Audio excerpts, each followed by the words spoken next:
اعوذ باللہ السمیع العلیم العظیم الحفیظ بوجہ الکریم وسلطانہ القدیم من الرجس الخبیث المخبث الشیطان اللعین الرجیم وقبیلہ ونفخہ ونفسہ بسم اللہ الرحمن الرحیم۔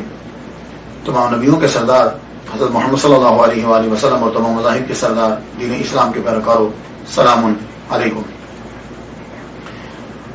گفتگو اولیاء کرام پہ چل رہی ہے اور آج تیسرا حصہ، تیسری قسط جو بھی سمجھ لیجیے۔ آج کی گفتگو جو ہے وہ حضرت فضیل بن عیاض رحمۃ اللہ علیہ پر ہے۔ نام ان کا فضیل اور والد گرامی کا نام عیاض اور دادا کا نام مسعود۔ آپ سمرقند میں پیدا ہوئے، کوفہ میں، تو آپ کو پتا ہے کہ اختلاف ہیں، چونکہ ابتدائی دور ان کا گمنامی میں ہوتا ہے، اتنا دھیان نہیں دیتے، تو سمرقند، کوفہ اور بھی دوسرے علاقے کسی نے کچھ کہا، اور آپ کا دور جو ہے یہ وہی دور ہے۔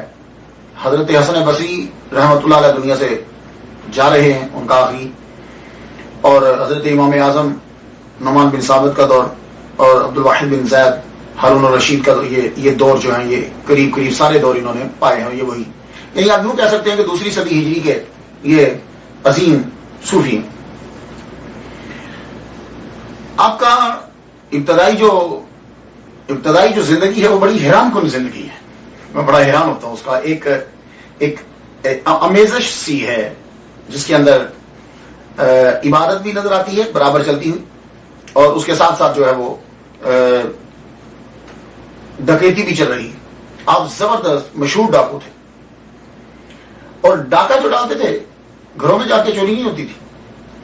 سیریا، شام جو ہے، سیریا اور خراسان، اس کے ہائی وے پہ ڈاکہ ڈالتے تھے، چھپ کے، کئی لوگوں کے گھروں میں چوری نہیں، ہائی وے کے اوپر کاروان لوٹے جاتے تھے۔ لیکن میں پڑھتا ہوں تو حیران ہو جاتا ہوں، ڈاکہ ڈالنا ہے یہ کام ہے، لیکن نماز باجماعت ہوگی، نوافل مکمل پڑھے جائیں گے، روزے رکھتے ہیں، بلکہ جو جماعت کے ساتھ نماز نہیں پڑھتا ناراض ہو جاتے ہیں۔ اور اصول یہ بنایا ہے کہ عورت کو لوٹا نہیں جائے گا، اور جس قافلے میں عورت ہوگی اس قافلے کو بھی نہیں لوٹا جائے گا۔ یعنی اصول دیکھ لیں آپ کہ عورت کو نہیں لوٹیں گے، اس کا انکور نہیں کرنا، اسے ہاتھ تک نہیں لگانا، اور اگر قافلے میں عورت ہے تو پورا قافلہ ہی چھوڑ دیا جائے گا۔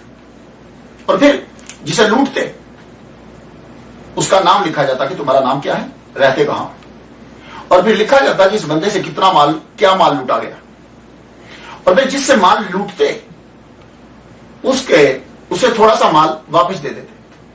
کیوں؟ کہ اس کا ڈیسٹینیشن ابھی دور ہے، تو وہ اپنے ڈیسٹینیشن پہ، اپنے سفر پہ وہ پہنچ پائے۔ اور پھر غریب کو نہیں لوٹتے تھے، عالم دین کو نہیں لوٹتے تھے، اور جو آدمی مال رکھ جاتا تھا ان کے پاس اس کا مال نہیں لوٹتے تھے۔ یہ اصول جب میں دیکھتا ہوں میں بڑا حیران ہوتا ہوں، تو مجھے یوں محسوس ہوتا ہے کہ جیسے یہ غریبوں کو لوٹتے ہی نہیں تھے، امیروں کو صرف لوٹتے تھے۔ اب بتائیے آپ کو کہ کوئی ایسا قافلہ ہوتا ہوگا کہ جس میں عورتیں نہ ہوں؟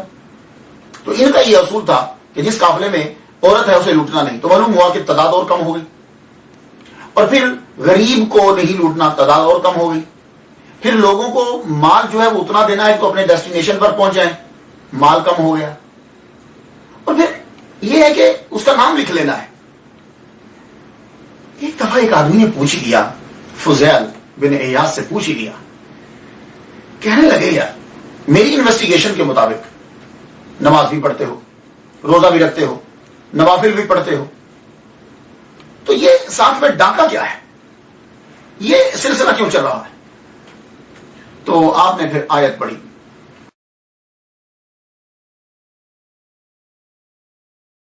وآخرون اعترفوا بذنوبهم خلطوا عملا صالحا وآخر سيئا عسى الله ان يتوب عليهم ان الله غفور رحيم۔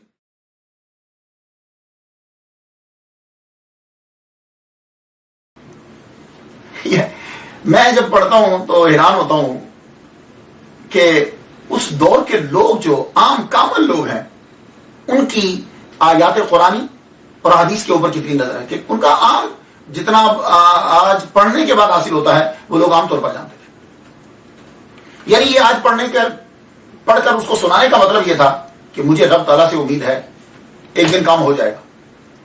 بس یہ کچھ ادائیں تھیں ان کی خاص کہ رب تعالیٰ پھر ایک دن ان کو موڑ کے واپس لے آیا. حضرت فضیل بن عیاض ایک دن ڈاکہ ڈالنے کے لیے گئے. قافلے والے سوئے ہوئے ہیں, رات کی تاریکی ہے, اور آپ نے کہا کہ ان کو غفلت میں جا دو. تو ڈاکے کے لیے جب پہنچے قافلے والے سوئے ہوئے ہیں, تو آپ ایک خیمے کے قریب سے گزرے, اس خیمے کے اندر سے قرآن مجید کی آواز آ رہی تھی. اور جب آپ حضرت فضیل بن عیاض جو ہے اترے کہ کسی کو خبر تک نہ ہو, جب اس کے قریب پہنچتے ہیں, خیمے کے قریب پہنچتے ہیں, تو وہ شخص تلاوت کر رہا تھا آمنوا ان تخشع قلوبهم لذکر اللہ. کیا اہل ایمان کے لیے وہ وقت نہیں آیا کہ ان کے قلوب اللہ تعالیٰ کے ذکر سے خوف زدہ ہو جائے, یعنی ان کے دل پہ خوف آ جائے؟ کوئی ایسا وقت نہیں آیا؟ بس اگر یہ آیت کو سمجھ رہے ہیں تو آیت انہوں نے پڑھی دی ہے. اس وقت آنکھوں میں آنسو آ گئے, اور یہ آیت جو ہے وہ دل پہ جا کے تیر بن کے لگی. اور جب دل پہ تیر لگتا ہے نا تو پھر جو خون نکلتا ہے اس کا نام آنسو ہے. یہ یاد رکھیے, جب دل پہ تیر لگتا ہے تو وہاں سے جو آنسو نکلتا ہے, جو خون نکلتا ہے اس کو آنسو کہتے ہیں. وہ آنکھوں سے نکلتا ہے, آنکھوں سے آنسو نکلتا ہے. دبے پاؤں پیچھے پلٹے. حضرت فضیل بن عیاض رحمہ اللہ تعالیٰ دبے پاؤں پیچھے پلٹے, دوسروں سے کو بھی اشارہ کیا واپس آ جائے. چونکہ لیڈر تھے ڈاکوؤں کے, سب نے حکم مانا, واپس آ گئے. دور جا کے کہنے لگے سنو, آج کے بعد چوری سے توبہ, ڈاکہ ڈالنے سے توبہ, تمہاری مرضی ہے, تم جو مرضی کرو, میں آج کے بعد ڈاکہ نہیں ڈالوں گا.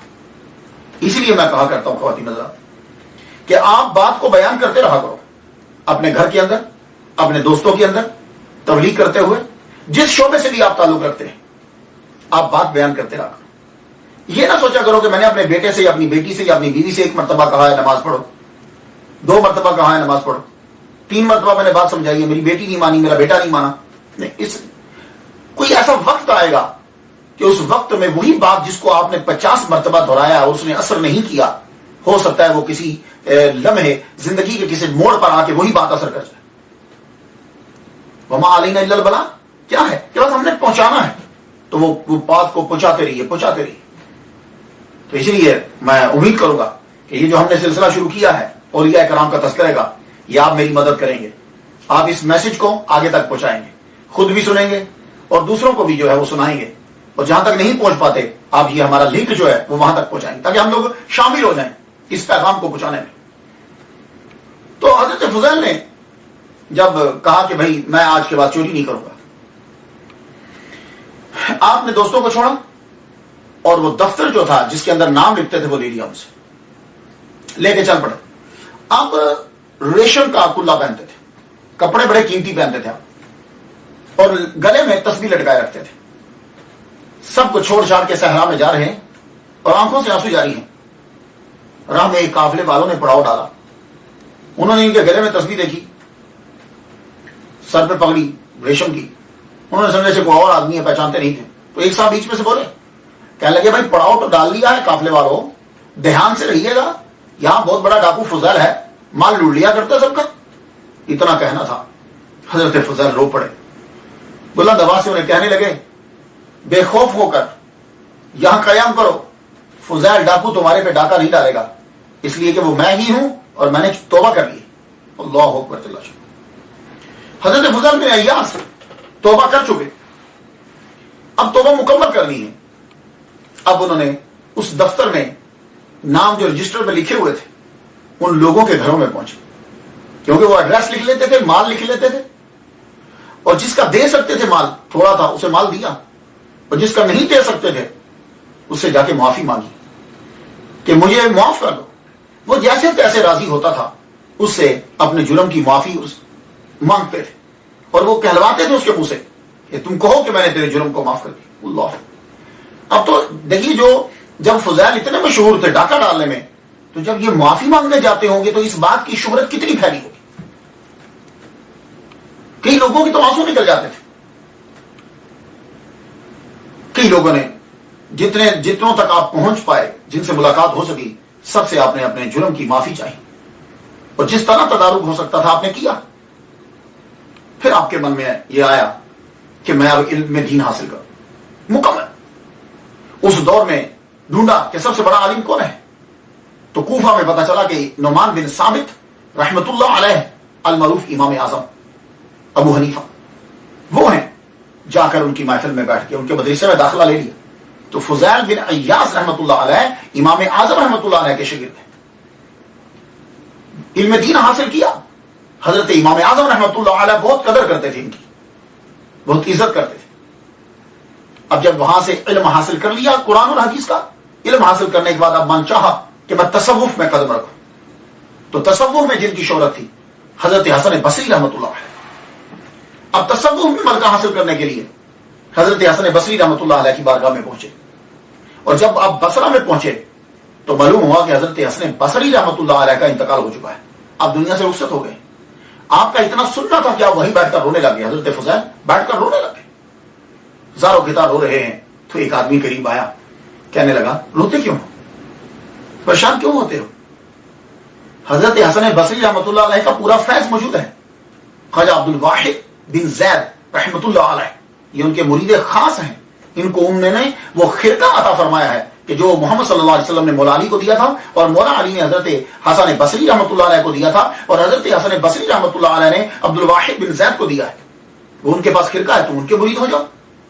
تو خواجہ فضیل بن عیاض رحمت اللہ علیہ یہ مرید ہوئے عبد الواحد بن زید کے.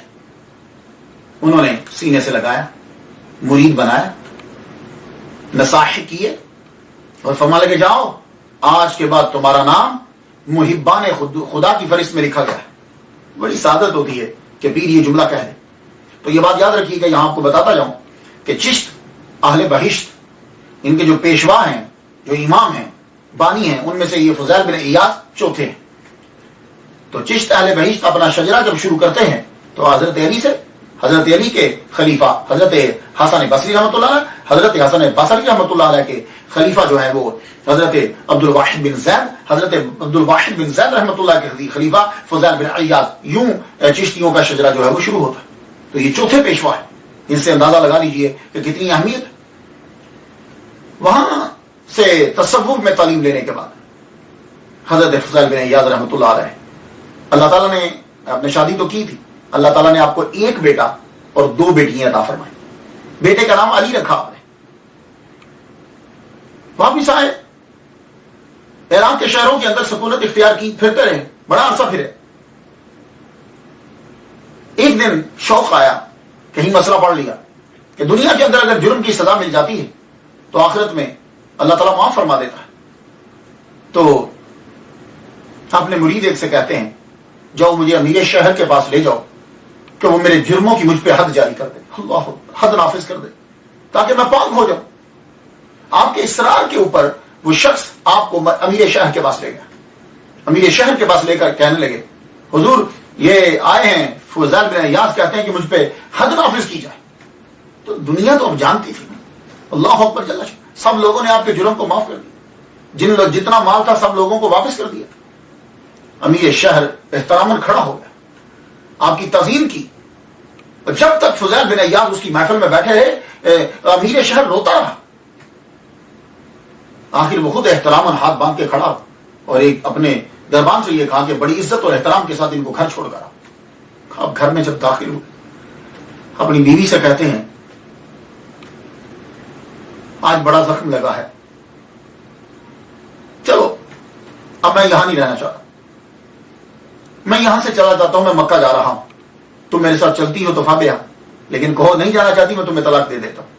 بیوی کہنے لگی مرتے دم تک آپ کے ساتھ رہوں گی. اپنی بیٹیوں کو آپ لے کے وہاں سے چلے, روانہ ہو. خانہ کعبہ میں پہنچ کے خانہ کعبہ کی مجاورت اختیار کر لی آپ نے. خانہ کعبہ میں وہ چاہے زمزم کے پاس بیٹھتے, وہاں سے پانی نکال کے حاجیوں کو پلاتے, پانی نکال کے لوگوں کو پلاتے, اور یوں آپ کا گزر بس جو ہے وہ آپ کی ہوتی رہتی. تصوف میں مشہور ہوئے, حج کرنے کے لیے لوگ آتے, آپ کی زیارت کرتے, شوق, سب لوگ آپ کو عزت و احترام کی نگاہ سے دیکھتے, لیکن آپ کسی سے نہیں ملتے تھے. زیادہ تر وقت جو ہے وہ کیا کرتے, آپ کمرے کے اندر ہی گزارتے, میں کسی سے ملتے دعا یہی کرتے رہتے میں بیمار ہو جاؤں تاکہ باہر جانا نہ پڑے مجھے. رات آتی تو خوش ہو جاتے کہ اب لوگ مجھے ملنے کے لیے نہیں آئیں گے. ایک دن کیا ہوا, عبادت فرما رہے ہیں کہ کمرے کا دروازہ کھٹکھٹایا, حج کا موسم. پوچھتے ہیں کون؟ آپ اندر قرآن مجید کی تلاوت کر رہے ہیں. پوچھا کون؟ کہا امیر المومنین ہارون الرشید آئے ہیں. تو کہا مجھے ان سے کیا مطلب, ان کو مجھ سے کیا کام اور مجھے ان سے کیا مطلب, جاؤ واپس جاؤ, میرے دروازے پہ کیوں آئے ہو؟ اللہ اکبر. یہ تصوف ہے. ہم یہ ڈھونڈتے ہیں آج کل کہ کوئی ہمارا بڑا شہرت والا مشہور آدمی ہمارا مرید ہو جائے تاکہ لوگوں کو بتائیں یہ اس کا مرید ہے, یہ اس کا مرید ہے. اور فضیل بن حجاز کہہ رہے ہیں کیا واسطہ ہارون الرشید. اب ٹائم نہیں ہے تو میں آپ کو بتاؤں کہ یہ کتنا اس کا دور سنہری دور کہلاتا ہے, اسلامی دور سب سے بڑا دور ہے زبردست, کہ جس میں اسلام نے بڑی ترقی کی ہے. ہمارے اسلامی مسلمانوں نے سائنس کے لحاظ سے ہر لحاظ سے ترقی کی. کہا جاؤ چلے جاؤ. انہوں نے کہا, ساتھ ان کا وزیر تھا, کہنے لگا آپ اجازت نہیں دیں گے تو ہم بلا اجازت اندر آ جائیں گے. کہنے لگے بلا اجازت آنے کے تم مختار ہو لیکن میں تمہیں اپنے پاس آنے کی اجازت نہیں دیتا. وزیر کو امیر المومنین کو یہ کہہ رہے ہیں. انہوں نے زبردستی دروازہ کھولا اور اندر آئے. جو ہی وہ اندر داخل ہوئے فضیل بن عیاض رحمۃ اللہ علیہ نے دیے کو بجھا دیا, اندھیرا ہو گیا تاکہ میں بادشاہ کی شکل ہی نہ دیکھ سکوں. اندھیرا جب ہو گیا وہ آئے آگے, انہوں نے ہاتھ یوں ٹٹولا تو آپ کا ہاتھ حضرت فضیل بن عیاض رحمۃ اللہ علیہ کے ساتھ لگا. جب ان کے ساتھ ہاتھ لگا تو فرمانے لگے ہاتھ تو بڑا نرم ہے, اگر دوزخ کی آگ سے بچ جائے. میں نے آپ کو کہا نا کہ بس وقت ہوتا ہے کہ جب جملہ اثر کر جاتا ہے. امیر المومنین وہیں بیٹھ گئے, ہارون الرشید بیٹھ گیا. کیا لگا حضور مجھے کچھ نصیحت کیجیے, مجھے کچھ نصیحت کیجیے. حضرت فضیل بن عیاض رحمۃ اللہ علیہ نے کہا یہ ہارون الرشید عباسی خلفاء کہلاتے ہیں, اور یہ سارے عباسی جو ہیں حضرت عباس حضور صلی اللہ علیہ وسلم کے چچا کی اولاد میں سے. تو سب سے پہلے سنایا, کہا سنو صلی اللہ علیہ وسلم کے چچا اور تمہاری جد, تمہارے ابا جن کی اولاد سے ہو, انہوں نے ایک دن حضور صلی اللہ علیہ وسلم سے یہ کہا کہ محمد مجھے کسی ملک کی امیری دے دو, امارت دے دو, امیر بنا دو کسی ملک کا مجھے. تو حضور صلی اللہ علیہ وآلہ وسلم نے چچا کی طرف دیکھتے ہوئے کہا چچا اطاعت حق جو ہے وہ اس سے بہتر ہے. یعنی اللہ تعالیٰ کی تابع فرمانی اور اس کی اطاعت یہ بہتر ہے کہ تم جاؤ کسی ملک کا میں تمہیں امیر بنا دوں. بتانا کیا تھا کہ یعنی یہ کوئی بڑی چیز نہیں ہے, زیادہ بڑی چیز ہے بادشاہ اللہ تعالیٰ کی اطاعت ہے. امیر ہارون الرشید کہہ رہے کچھ اور نصیحت کیجیے. اب آپ دیکھیے کیا انداز ہے, اب آپ اس کو بتا رہے ہیں معاشرہ کیسے ٹھیک کرنا, رعایا کو کیسے ٹھیک کرنی ہے. پہلی مثال دے کر بتایا کہ تو خود کو ٹھیک کر, دوسری مثال دے کے اب فرما رہے ہیں کہ معاشرے کے ساتھ کیسا برتاؤ ہونا چاہیے. فرما لگے جتنے بڑے ہیں جتنے بوڑھے ہیں سب کو باپ سمجھو, اور جتنے جوان ہیں سب کو بھائی سمجھو, چھوٹے ہیں بچوں کی طرح سمجھو, عورتیں ہیں ماں بہن کی طرح سمجھو. تو جب بادشاہ اپنی ساری رعایا کو یوں فیملی سمجھنے لگ جائے گا تو پھر وہ ان پہ ظلم نہیں کرے گا, ان کا خیال رکھے گا. اور یہی بتلانا تھا کہ تم اپنی رعایا کے ساتھ اس طریقے سے سلوک کرو.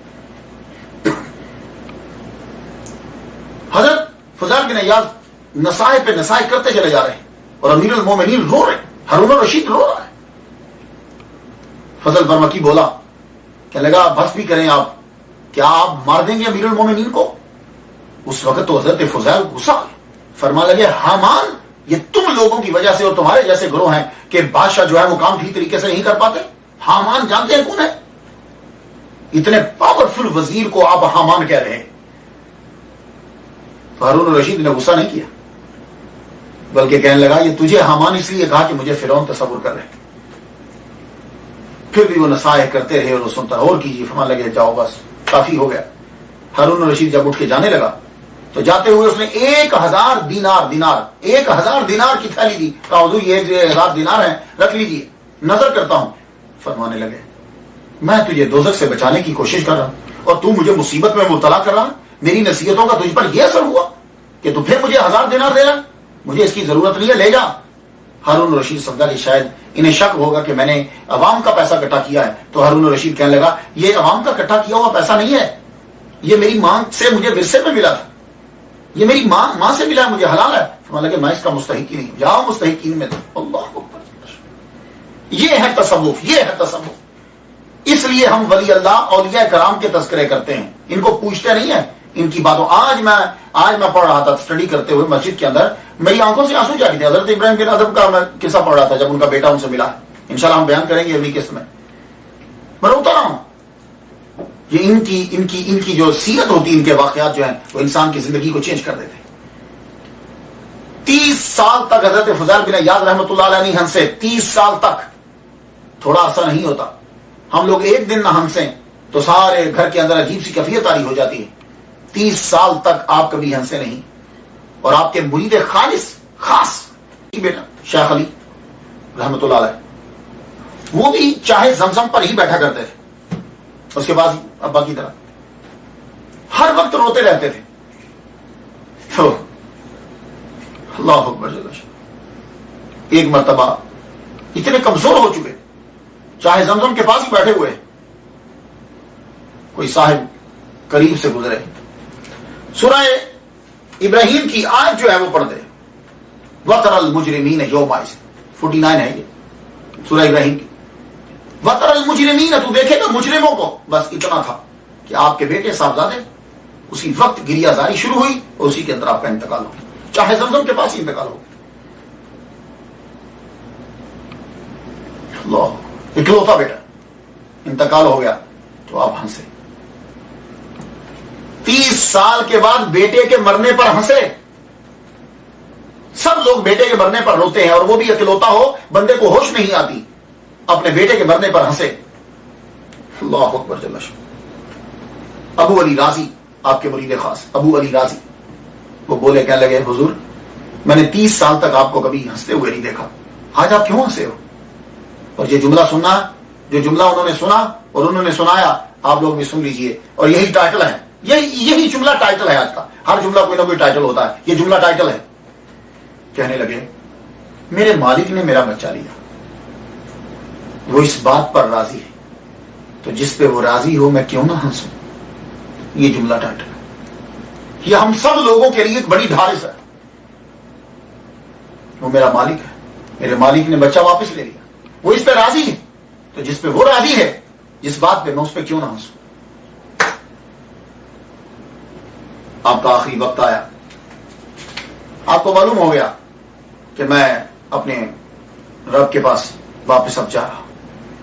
تصوف کے اندر تنہائی, اسے تنہائی جس چیز سے تنہائی ملتی ہے اس چیز کو پسند کرتے ہیں. رات کو بڑا خوش ہوتے ہیں, رات آ گئی نا, تنہائی. اور حضور صلی اللہ علیہ وآلہ وسلم کی سنن کے پابند. ایک مرتبہ وضو فرمایا, تو وضو کے اندر آپ کو معلوم ہے نا کہ ہر عضو کو 3 مرتبہ دھونا ہوتا ہے, یہ سنت ہے. ہاتھ دھونے ہیں تو 3 مرتبہ, کلی کرنی تو 3 مرتبہ, ناک میں پانی ڈالنا 3 مرتبہ. اس دن کیا ہوا کہ بازو دھوتے ہوئے 2 بار دھو دیا, 2 بار بازو دھویا, تیسری مرتبہ نہیں دھویا اور سو گئے. سرکار صلی اللہ علیہ وآلہ وسلم خواب میں تشریف لائے. کہنے لگے فضیل آج تو نے بازو 2 بار دھویا ہے, 1 بار نہیں دھویا, بھول گیا تو. محمد صلی اللہ علیہ وسلم کی کتنی نظر ہے اپنے امتی میں. کیا آپ کو یہ بھی پتا ہے کہ 2 بار دھویا بازو, 3 بار نہیں دھویا. اللہ اکبر جل شانہ. اپنی بیوی کو بلا کے وصیت کی جب دنیا سے جا رہے ہیں. کہنے لگے اب میں جانے لگا ہوں, یہ میری 2 بیٹی ہیں, تو پتہ کیا کرنا, جب مجھے دفنا لیا جائے تو دونوں بیٹیوں کو لے کر کوہ ابو قبیس پہ چڑھ جانا. پہاڑی پہ چڑھ کے جب تم کوہ ابو قبیس پہ جانا تو اللہ تعالیٰ سے عرض کرنا فضیل نے زندگی بھر ان کی پرورش کی, وہ قبر میں جا چکا ہے, اب یہ تیرے سپرد کر دی. ابھی وہ یہ جملے پورے کر نہیں پائی تھی کہ نیچے سے سلطان یمن گزرا. سلطان یمن نے جب دیکھا, دونوں بیٹیوں کو اپنی کفالت میں لیا اور بیٹیوں کی ماں کی اجازت سے دونوں لڑکیوں کی شادی اپنے دونوں بیٹوں سے. یہاں جملہ رض کر جاؤں, یہ جملہ ضرور بتائیے گا, سب لوگوں کو بتائیے, جو بندہ سن رہے گا یہ جملہ ضرور بتا. فضیل کیا کرتے تھے ڈاکہ ڈالتے ہوئے, عورت کو ہاتھ نہیں لگاتے تھے, اور جس قافلے میں عورت ہوتی تھی اس قافلے کو نہیں اڑتے تھے. اور جس نے زندگی بھر دوسروں کی عورتوں کی عزت کی, خدا تعالیٰ نے اس کی بچیوں کی بھی عزت کی, کہ ان کو رسوا نہیں کیا,